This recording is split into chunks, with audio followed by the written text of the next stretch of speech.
ఏంటి నందీష, ఒక్కరు కూడా సరిగ్గా పనిచేయరు, ఈడియట్స్. ల్యాప్టాప్ ఫైల్స్ తీసుకురా.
నువ్వేంటి నందీష, ల్యాప్టాప్ ఫైల్ తీసుకురామంటే ఇదేదో పెయింటింగ్ తీసుకొని వచ్చావు?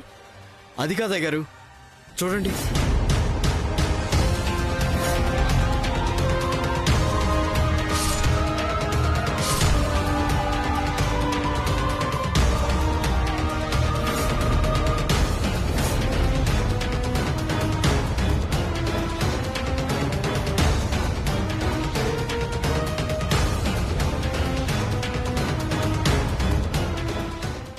ఇది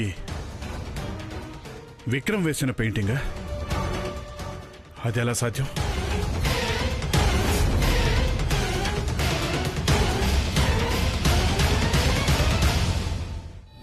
నీలి, కంఠహారం తీసుకురా.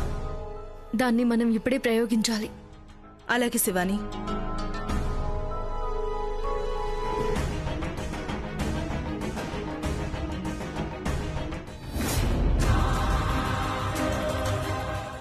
శివాని, శివాని, శివాని! ఏమైంది నీలి?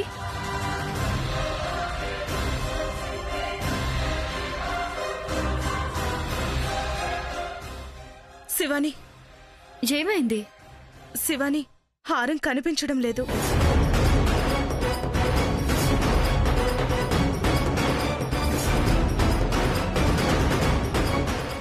ఏం జరిగింది నీలి? శివాని, నీ కళ్ళ ముందే ఇక్కడే పెట్టాను కదా, ఎక్కడికి పోయిందో అర్థం కావట్లేదు. ఇదెలా సాధ్యం నీలి? కంఠహారం మనకు దొరక్కపోతే మన పరిస్థితి ఏంటి నీలి? నాకేమీ అర్థం కావట్లేదు శివాని. గురుదేవులు పదే పదే కంఠహారాన్ని జాగ్రత్తగా చూసుకోమని చెప్పారు, కానీ మనం దాన్ని చివరికి పోగొట్టుకున్నాం కదా. ఇప్పుడు ఏం చేద్దాం నీలి? శివాని, మన ఇంట్లో పనిచేసే ఆవిడేమైనా?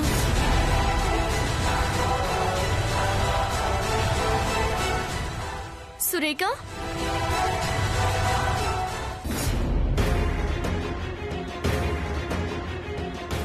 విక్రమ్, విక్రమ్. డాడ్, ఎవరిదరా ఈ పెయింటింగ్? ఇదేంటి డాడ్, నేను వేసిన స్కెచ్ ఎలా ఉందో చెప్పకుండా ఎవరిది అని అడుగుతున్నారు? నువ్వు వేసిన పెయింటింగ్ చాలా బాగుందిరా, కానీ ఇదెవరో రాజకుమారుడో లేదో రాజు అన్నట్టున్నాడు, అందుకే అడిగాను. ఎలా వేసావు? అలానే వేశాను అనుకోండి. ఓహో, ఏంట్రా, మీ నాన్నకు కూడా విషయం చెప్పవా? ఏదో నా కొడుకు మంచి పెయింటింగ్ వేశాడన్న సంతోషంలో అడిగాను అంతే. వద్దనుకుంటే వదిలేద్దాం. లేదు డాడ్, అలాంటిదేం లేదు. అది ఇన్స్పైర్ అయ్యి వేశాను నేను. ఇది యాక్చువల్లీ నాకు ఒక కళ్ళు వచ్చింది.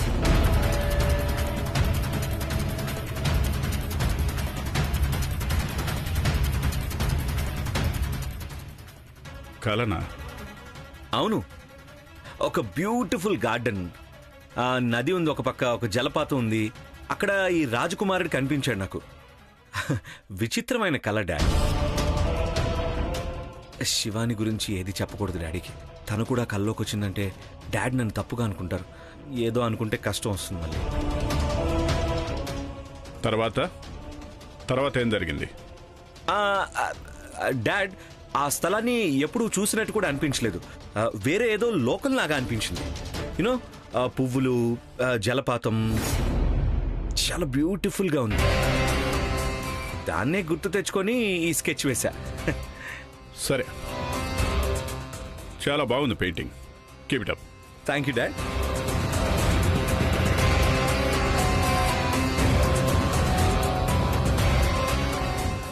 నాగలోకం యొక్క కళ విక్రమ్కి రావడం ఏంటి? తననే ఎందుకు కల్లోకి వచ్చాడు? విక్రమ్ చెప్పేది నిజమేనా? ఎందుకంటే తను రావడం ఏంటి? చూద్దాం, ఏం జరుగుతుందో చూద్దాం.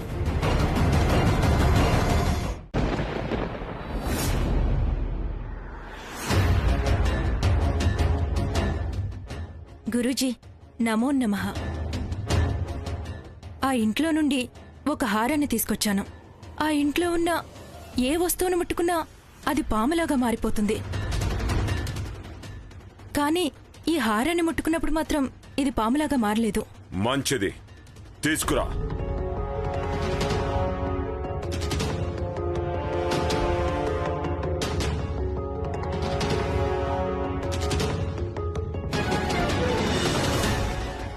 గురూజీ, విజయ్ ఇంకా నందీశ మిమ్మల్ని కలవడానికని వచ్చారు.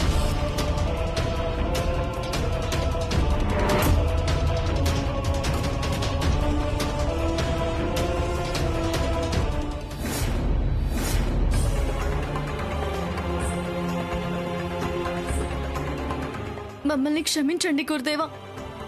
మీరు ఎంతగా హెచ్చరించినా కూడా జరగకూడనిదే జరిగిపోయింది. మీరిచ్చిన కంఠహారాన్ని మేము పోగొట్టుకున్నాము. ఏమన్నావు శివాని? కంఠహారాన్ని పోగొట్టుకున్నావా? ఓ పరమశివ, ఏమిటి ఈ పరీక్ష? ఎందుకు ఇటువంటి ఘటనలు జరుగుతున్నాయి? శివాని, నేను మిమ్మల్ని అంత హెచ్చరించి పంపించినా ఎందుకిలా జరిగింది? అదే అర్థం కావడం లేదు గురుదేవా. మేము ఆ హారాన్ని చాలా జాగ్రత్తగానే ఉంచుకున్నాము, కానీ మా కళ్ళు కప్పి ఇలా చేశారు. అది ఏమైనా కానీ తప్పు తప్పే కదా. అవును గురుదేవా, నాకేం చేయాలో అసలు తోచడం లేదు. జరగబోయే కార్యంలో శుభం జరుగుతుంది అనుకునే లోపే ఇలా జరిగిపోయింది. తప్పక మీలో ఏదో దోషముంది శివాని, అందుకే ఇలా జరుగుతోంది. నీ మనసులో దేహం గురించి, నీ ఆలోచనల గురించి నాకు ఎటువంటి సందేహమూ లేదు. గురుదేవా, ఏమిటిది? మీకు మా గురించి? అవును శివాని, మీరు వేరే ఏదో కారణం వల్ల పదే పదే ఆ తప్పుని చేస్తున్నారు. అందుకే ఇలా జరుగుతుంది. మీ తప్పు ఏమిటో మీరే ఆలోచించి దాన్ని మీరే కనిపెట్టాలి. మాతో పాటు మా ఇంట్లో ఒక పని మనిషి ఉంటుంది గురుదేవా. తన వల్లే ఆ హారం పోయింటుందేమో అనే అనుమానం మాకుంది. అంటే మీరు ఇంట్లో ఉన్న ఇంకొక ఆవిడ గురించి తెలుసుకోలేదన్నమాట. ఛా, ఇంకొకరిని మీ జతగా చేసుకోవద్దని చెప్పాను, మర్చిపోయారా? మీరు సర్పాలు. మీ నడక, ఆలోచనలు, రీతి, నీతి అన్నీ వేరుగా ఉంటాయి. అది మర్చిపోయి ఎందుకు మీరు మనుషులతో కలుస్తున్నారు? అదేంటంటే ఆ అమ్మాయి తనకి కష్టాలున్నాయని చెప్పింది. అలా చెప్పడం వల్లే మేము... మీ కష్టానికి మించిన కష్టం ఏదీ లేదు శివాని. సర్పాలు అయిన మీరు మనుషులని ఇంత దగ్గరగా ఎప్పుడూ తీసుకోకూడదు. మనుషుల కంటే పెద్ద శత్రువు ఇంకొకటి ఉండదు, గుర్తుపెట్టుకోండి. నన్ను క్షమించండి గురుదేవా, నా వల్ల తప్పు జరిగింది. చూడు శివాని, నువ్వు భూలోకానికి వెళ్లిన కారణాన్ని మరిచి నిన్ను నువ్వు తప్పుగా నిరూపించుకోకు. నువ్వు చేసిన చిన్న తప్పు మొత్తం నాగలోకానికి చెడ్డ పేరు తెస్తుంది. ఈ విషయం బాగా గుర్తుపెట్టుకో. ముందు ఆ అమ్మాయిని వెంటనే బయటికి పంపించేయండి. అలాగే గురుదేవా. వెంటనే వెళ్లి ఆ అమ్మాయిని బాగా పరీక్షించండి. కంఠహారాన్ని ఆ అమ్మాయే దొంగిలించుంటుంది. సరే గురుదేవా, మమ్మల్ని ఆశీర్వదించండి. వెళ్ళిరండి.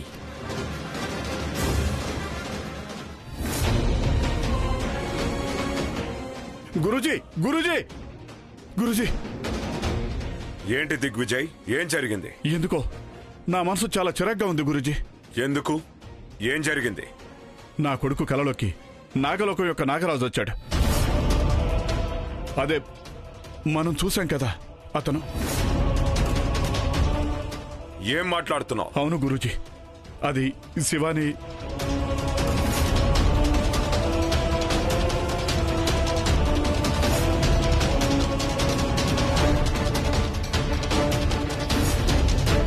గురూజీ,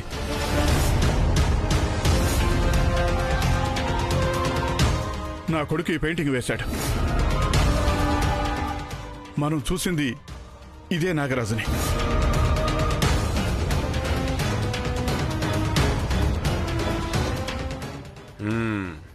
ఉండని ఉండని. ఇది ఏదో విచిత్రంగా ఉంది గురూజీ. నా కొడుకు కలలోకి ఆ నాగరాజు రావడానికి ఎలా సాధ్యం? ఏదో తను గుర్తుపెట్టుకుని పెయింటింగ్ వేశాడు కాబట్టి మనకు తెలిసింది. లేకపోతే ఏం చేద్దాం గురూజీ? దిగ్విజయ్, నువ్వు అవసరమైన దానికన్నా ఎక్కువ ఆలోచిస్తున్నావు. నీ కొడుకు కల్లోకి ఆ నాగరాజు రావడం ఏం పెద్ద విషయం కాదు.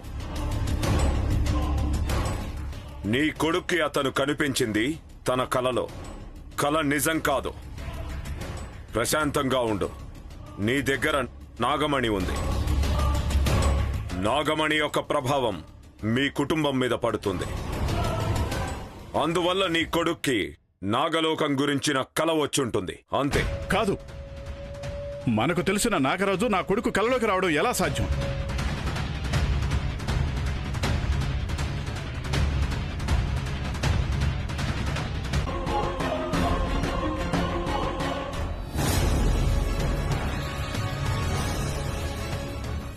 Vijay sir, Vijay sir. ఏమైంది అయ్యగారు? ఎవరో పిలిచినట్టు అనిపించింది. ఎవరు పిలవలేదు, రండి. నాకు వినిపించింది నందీష. నాకు వినిపించలేదు అయ్యగారు.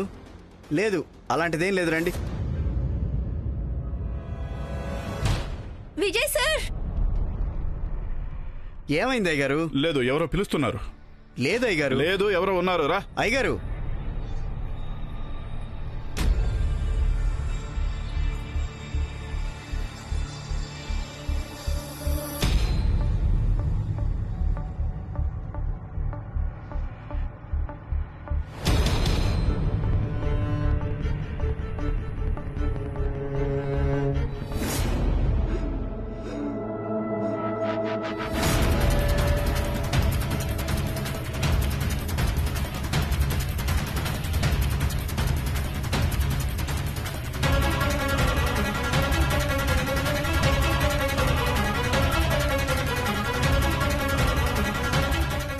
సురేఖ, సురేఖ, సురేఖ,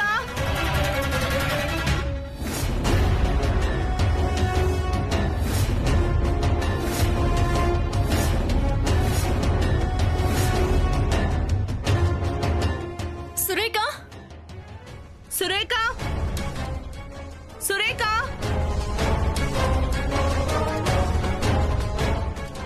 సురేఖ. శివాని, సురేఖ దొరికిందా?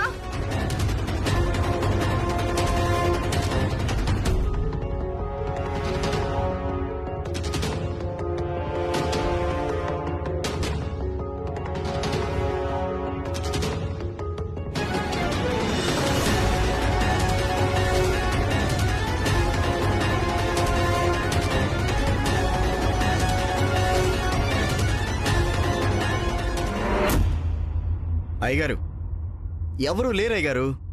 లేదు నూరా, ఏదో సౌండ్ అయితే వినిపిస్తోంది. మీ భ్రమంతే. నాకేమీ వినిపించట్లేదు, రండి.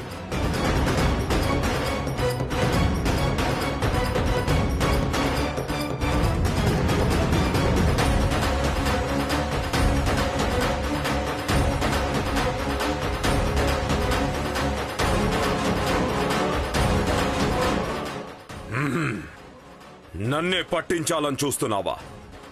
నీకు జీవమిచ్చింది నేను, నీకు శక్తుల్నిచ్చింది నేను. నాకే తెలియని మంత్రమా? అది గురుజీ వారు మిమ్మల్ని నమ్ముకుని అన్నారు. వారికి నిజం తెలియాల్సిన అవసరం లేదా? అది నేను నిర్ణయించినప్పుడే తెలియాలి. నేను వద్దు అంటే వద్దు అంతే. నన్ను ఎదిరించే ధైర్యమా నీకు? నువ్వు నాకు అపాయం తలపెట్టాలని చూస్తే ఇక ఎందుకు బతికుండాలి? నిన్ను నాగరూపంలోకి మార్చింది నేనే. ఇక ఇదే రూపంలో చావు. నువ్వు నా శిష్యురాలివని ఎవరికీ తెలియదు.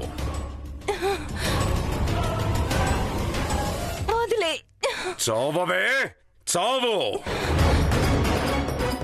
నిన్ను ఈ త్రయంబకుడి నుండి కాపాడేందుకు ఎవ్వరూ రారు. చావు. నన్ను వదలండి.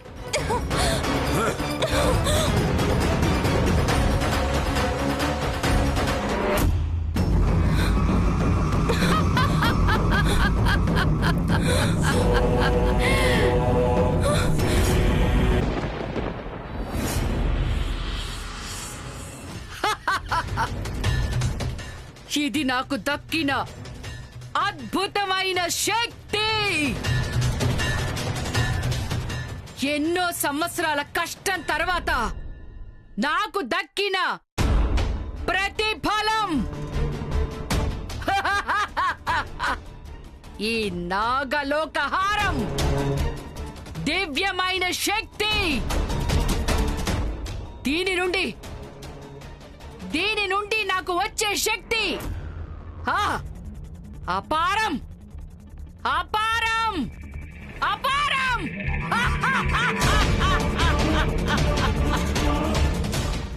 నా అవసరానికి ఈ హారం దొరకటానికి సరిగ్గా సరిపోయింది. ఈ హారం దొరకటానికి ఎవరెవర్ని బలి చెయ్యాలో నేను చేసేశాను. నా తపస్సు ఫలం, నాగమణి బలం. దీన్ని మించింది ఏదీ లేదు. నా మనవడి జీవితం వెలిగిపోయే దశ అతి దగ్గరలోనే ఉంది. అది కూడా నా కళ్ళ ముందే ఉంది.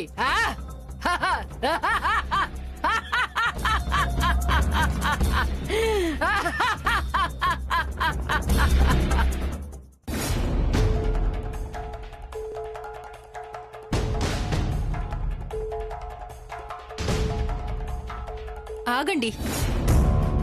ఏయ్, ఎవరది? ఎవరక్కడ? నేను నిన్ను చూశాను. ఇట్రా. ఏయ్,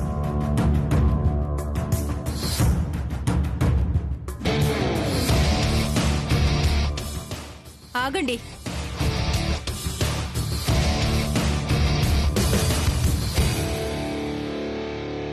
ఆగండి.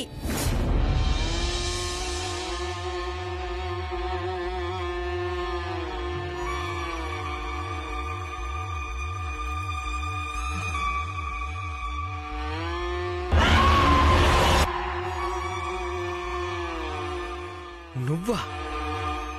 నువ్వు చచ్చిపోయావు కదా? ఎలా బతికొచ్చావు మరి? నేనే నిన్ను నా చేతులారా... నీకేమీ తెలీదు. నువ్వనుకునేదేది నిజం కాదు. నీ వెనకాల పెద్ద మర్మమే ఉంది. ఏంటి మర్మమా? ఏం చెప్తున్నావు నువ్వు? అవును, పెద్ద మర్మముంది. అది చెప్పడానికే నిన్ను వెతుక్కుంటూ వచ్చాను. ఏంటది? ఏంటి? అది శివాని గురించి ఒక సత్యం. శివాని గురించా?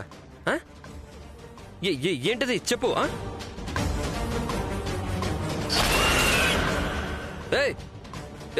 ఏమైంది? ఏంటది?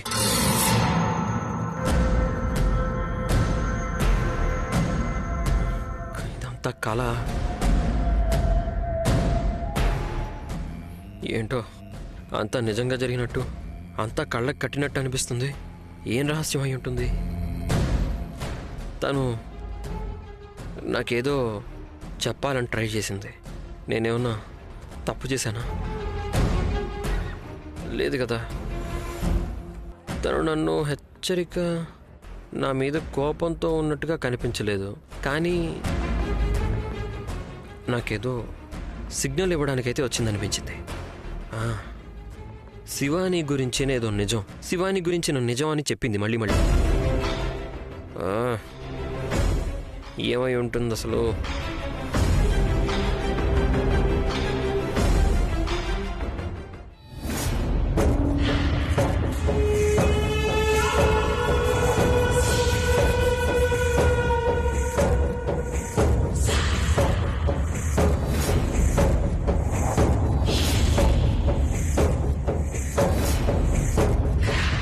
నన్నే దాటి వెళ్తావా నువ్వు? నా చేతిలో చచ్చినా బుద్ధి రాలేదా? ఇన్ని సంవత్సరాల నా పోరాటానికి అడ్డు వస్తే ఎవ్వర్ని వదిలిపెట్టేది లేదు. మహంకాళి,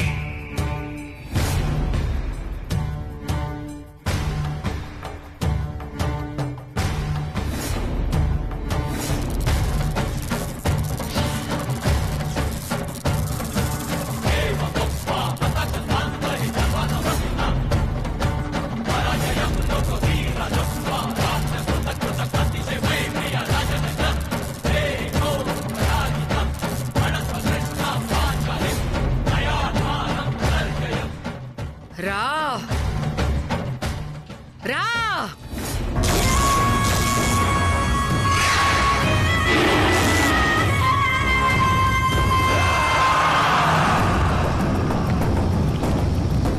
నువ్వు మోసం చేస్తున్నావు. నువ్వు అన్యాయం చేస్తే తప్పక చెప్తాను, నేను వదలను. నువ్వు నిజమైన త్రయంబకుడివి కాదు. ఎక్కడున్నారు మా గురూజీ, త్రయంబక గురూజీ? నువ్వతని ఏం చేశావు? త్రయంబక గురూజీని నమ్ముకుని వచ్చిన విజయ్ గారిని మోసం చేశావు. ఇలా చేయడం మంచిది కాదు నీకు. నన్ను ఏం చేయడానికి నీకు సాధ్యం కాదు. ఏయ్, త్రయంబకుణ్ణి నేనే, మహంకాళిని నేనే. త్రయంబకుడు ఎక్కడున్నాడో నాకు మాత్రమే తెలుసు. నువ్వు చచ్చావు, నీకెందుకు చెప్పాలి నేను? నాకు నిజం తెలిసే వరకు ముక్తి వద్దు. నా ప్రయత్నం నేను చేస్తూనే ఉంటాను. చచ్చినా కూడా ముక్తి లేదా నీకు? ప్రయత్నం చేస్తావా? ప్రయత్నం చేస్తావా? నా చేతుల్లో చచ్చాక ఎలా ముక్తి లభిస్తుంది నీకు చెప్పు. ఆత్మవు కాబట్టి నన్ను ఏదైనా చెయ్యాలి అనుకుంటే అది నీ భ్రమ మాత్రమే. నిన్ను ఏం చెయ్యాలో అదే చేస్తాను. నా బంధనంలోనే ఉండాలి నువ్వు. 1000 సంవత్సరాలైనా కూడా ముక్తి లభించదు నీకు. రా రా, త్వరగా రా, బంధనంలోకి రా.